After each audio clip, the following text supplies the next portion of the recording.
If you don't have the data in the right place, then you can't start to build the processes you need to be data-driven. So the first thing we need to do is take away that burden from the individuals themselves and make sure that all of the data is clean and up to date in the system of record. Welcome to Revenue Insights. Every week, we'll be joined by revenue leaders from some of the most successful and highest growing companies. Together, we explore how they built their revenue teams, the journeys that they've been on, and the lessons they have learned along the way. Revenue Insights is brought to you by Ebsta. We're a revenue intelligence platform designed to help revenue teams to build more pipeline, close more deals, and retain more customers.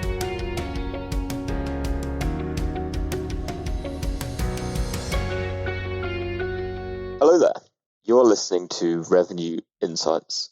This week, we have a special session with Guy Rubin, CEO and co-founder of Ebsta. Halfway through 2023, we analysed $37 billion of pipeline to understand the latest trends in sales and the factors that are driving and underpinning revenue. Recently, Guy joined the RevOps Mastery conference to share our latest findings from H1 and how to use them to build a high-performing sales team. Here we go. Fantastic. Well, again, I feel really, really honoured and blessed to be invited by George and Ivan to kick off proceedings. I want to try and add a lot of value to the community, and I think the best way to do that is to give you some of the value and the insights that we've been generating over the last year or so. And so hopefully you'll get a lot of value from today's session. Happy to answer questions as we go, or perhaps leave them to the end. We'll see how things go. So for those of you that don't know me, my name is Guy Rubin. I founded Ebsta about a decade ago now. Ebsta is a revenue intelligence platform. We really help businesses to build and then scale data-driven revenue engines. So we're not a consultancy business. We work very closely with consultancy companies who are experts at change. That's not us. We try and analyze all the data points around your business to understand the signals that have historically led to revenue. And we use that data to then build benchmarks, which can be used to identify risk in the live pipeline. And all of that rolls up to a more predictable revenue engine and ultimately a more accurate forecast. So that's kind of a little bit about us and about Ebsta. So recently we produced a report towards the end of 2022, beginning of 2023, we launched a report where we'd analysed the last 12 months worth of data that we had access to. That represented just over 3.2 million opportunities that we did the analysis, really looking at the signals that led to revenue across all sorts of B2B businesses based in all sorts of geographies, working all sorts of verticals, SMB all the way through to enterprise and beyond. And we analysed just over $37 billion worth of pipeline and really fascinating insights that we came about from that report. So just to start with some of the highlights or perhaps even lowlights, you can decide. But what we found was quite shocking. What we found here was that you can see that less than a third of AEs are hit target in 2022. Okay, so that's a shocking number. And what was even more shocking for me, at least, as a data geek, I suppose, was to see that nearly 20% of reps didn't even have a quota to hit. So perhaps I'm preaching to the converted here, but for goodness sake, make sure that everybody knows what they're there to do, because if they don't have a target, there's no chance they're going to hit it. What we saw in 2022 is that the win rates dropped dramatically. So this was the third year we'd run this report. So the win rates had dropped by 15%, average deal values had gone down by almost a third, and sales processes had been elongated. We saw many more stakeholders involved in average sales processes, and sales processes increased by 32% in the sales cycle. So lots of slippage, lots of challenges around how sales were being run in 2022.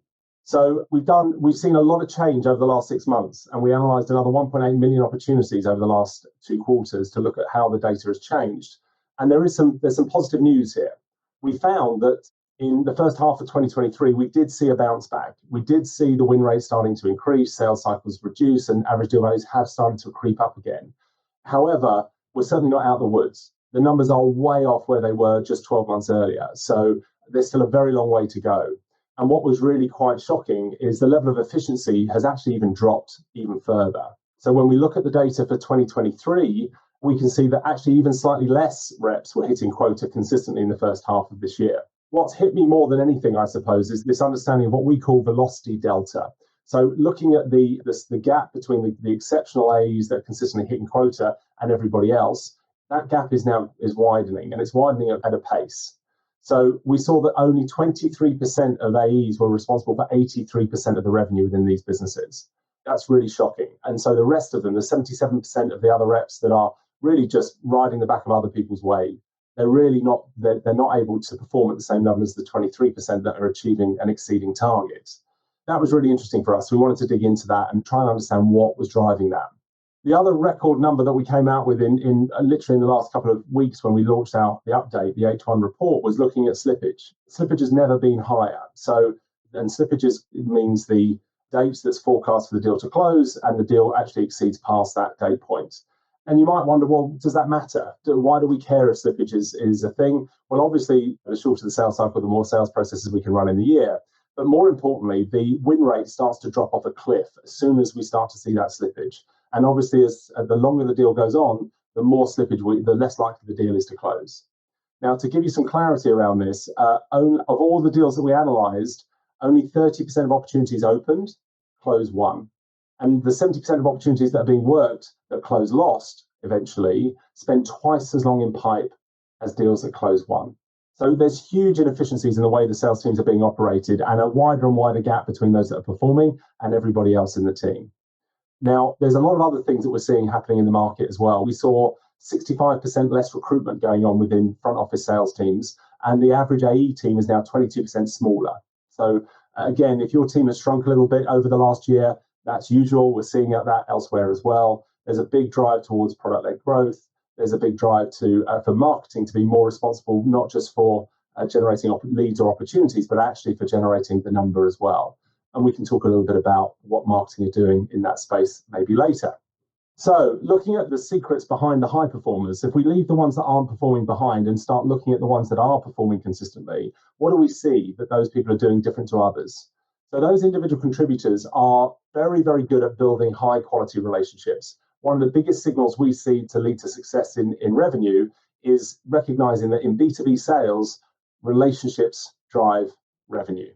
And so the very best performers aren't just building really good relationships with people that are in a sales process, but actually they're just building very good relationships in their ecosystem and in their market. And the top performers are the ones that have the most volume of relationships and the highest quality relationships. So lean in to, if you're multi-threaded in a complex B2B sales process, lean in, find ways of maintaining and growing the relationships you have with the stakeholders involved, maybe get your C-suite involved in the sales processes as well, find ways of engaging with the key stakeholders at the customer and in your wider market, because the relationships really do drive revenue. We also saw a huge impact on sales processes and success of sales processes when people are using a sales methodology. Now, we're going to talk about this a little bit later, but actually, it didn't really matter too much which sales methodology you use. And in fact, within the methodologies, there are certain pieces of the puzzle that are more important than others. But if you're not already using a consistent approach to qualifying opportunities and allowing opportunities to skip past stage 2 qualifying and discovery into the full sales cycle, you might find that you're losing a lot of opportunities much later stage than you should. And if you don't know who the economic buyers are and whether they've got budget and what time frame they want to work to and what metrics they need and so on, then you're allowing the salespeople to skip through to later stages, arguably more expensive stages of the sales process, without them actually doing the proper qualification early on. And when we know that 70% of opportunities that are worked to close lost, we know that if we qualified them better, we could probably close them lost a whole lot sooner and help the sales teams to actually fail faster so that they can win more over the longer term. So in addition to that, on the left-hand side of the screen, we can see that the very best sales reps are the ones that have got next steps already booked in the diary, that they're progressing. Every opportunity has got progress every single week. And most importantly, we know the very best performers have at least 30% of their pipeline made up of their ICP, of their ideal customer profile. And if on average, it's something you absolutely should be measuring and really pushing the reps to understand the value of targeting the right customers at the right time. And if I've seen it myself, if the salespeople get flustered, they haven't closed anything in a while, they'll just start going after anything and everything rather than being a lot more methodical. And I think as sales ops people and RevOps people, our job is to help them to keep calm and focus on the right companies, the right targets at the right time. Okay, so as per the title of this presentation, we're going to talk through these 7 steps to building your own high-performance sales team. You won't be surprised to hear that before you can become data-driven, the very first thing we need to do is capture the right data. And so I really like this slide because it talks about the challenges that people have and that we see every day within the customers. We have over 500 companies now using our platform.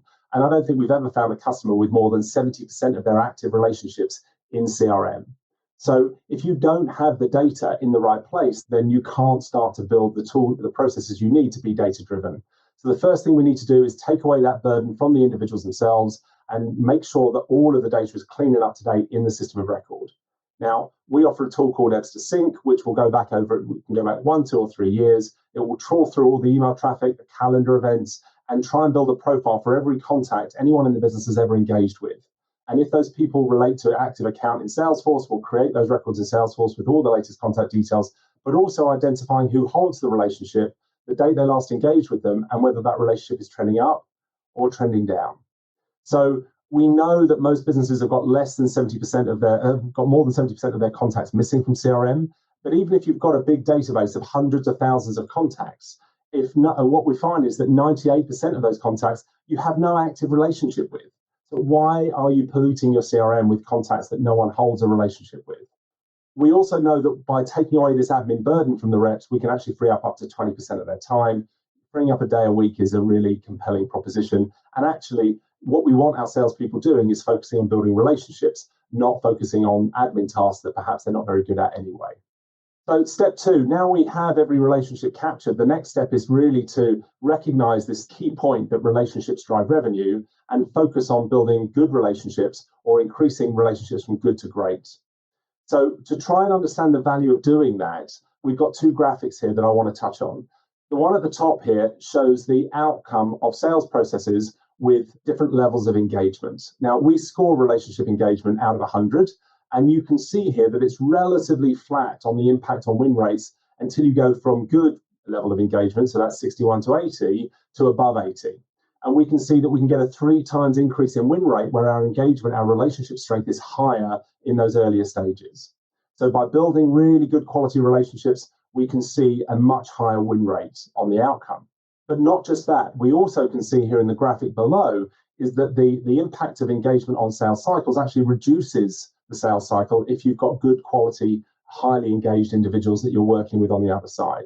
And the converse is also true. So if you see the level of engagement with your customer or prospect start to drop off during the sales process, it's a really good early indicator that that deal is going to start to slip and then eventually to close lost.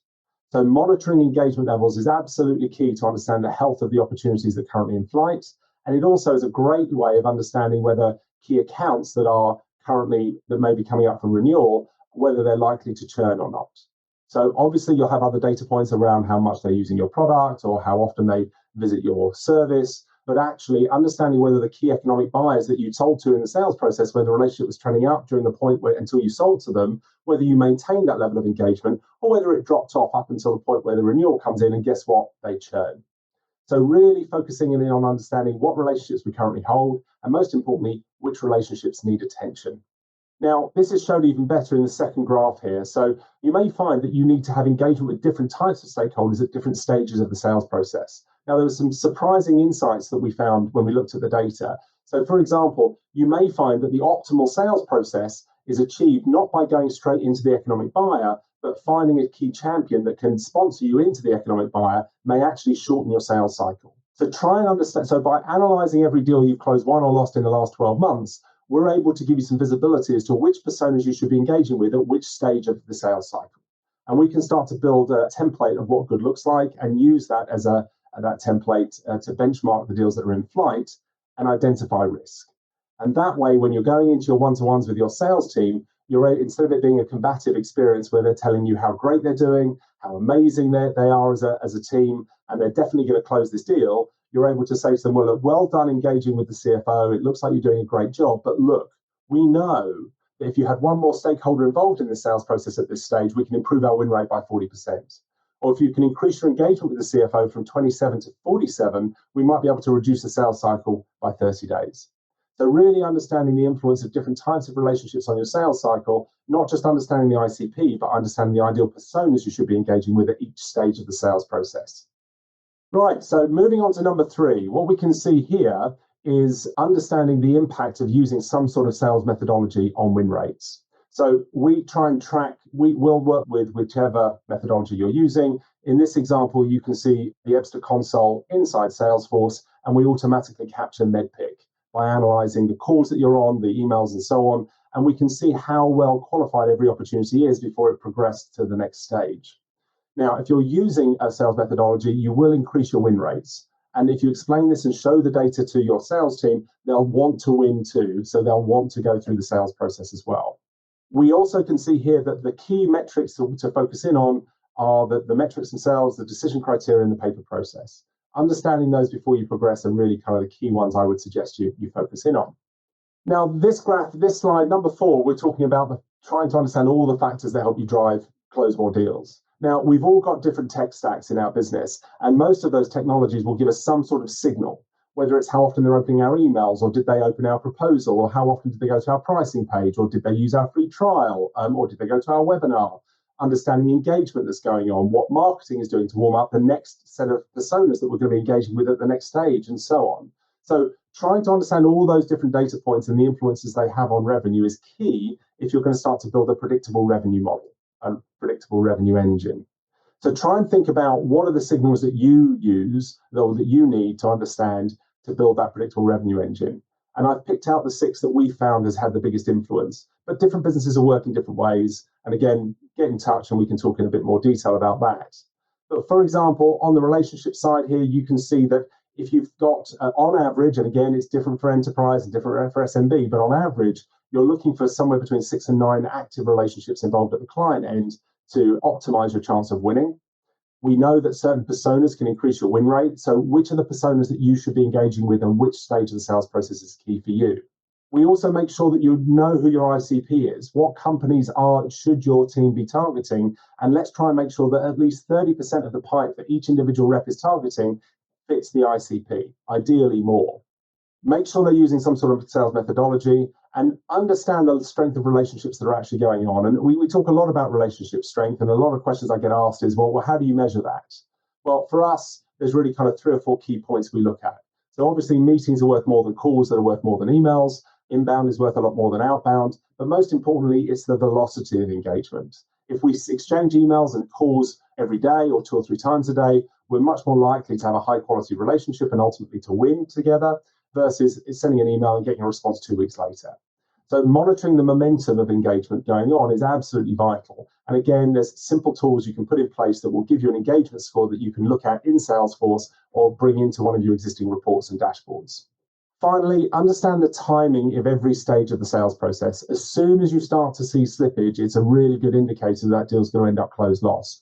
But try and understand what are your conversion rates. Now, ultimately, we want to get to a point where we understand the likelihood of winning different types of leads coming in or opportunities being created by marketing. So marketing in our business will categorize leads into A leads, B leads, and C leads. And we know the conversion rates and the average sales cycle and deal values for A leads, B leads, and C leads. And then marketing is now empowered to say to the sales team, look, we know we've delivered you enough quality leads to hit the number this quarter. You now need to run the sales process correctly. And what we're looking at is that you're not as engaged as you should be with this account, or you're not as multi-threaded as you should be, or we're not engaging with the right personas, or you haven't qualified them well enough.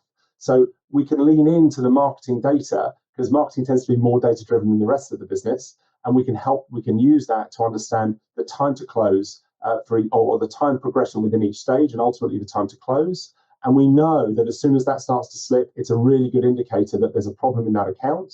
And we either need to step in and intervene and course correct to get it back on track, or we want to help the sales reps to close things off as lost a lot sooner so they can work on something more productive.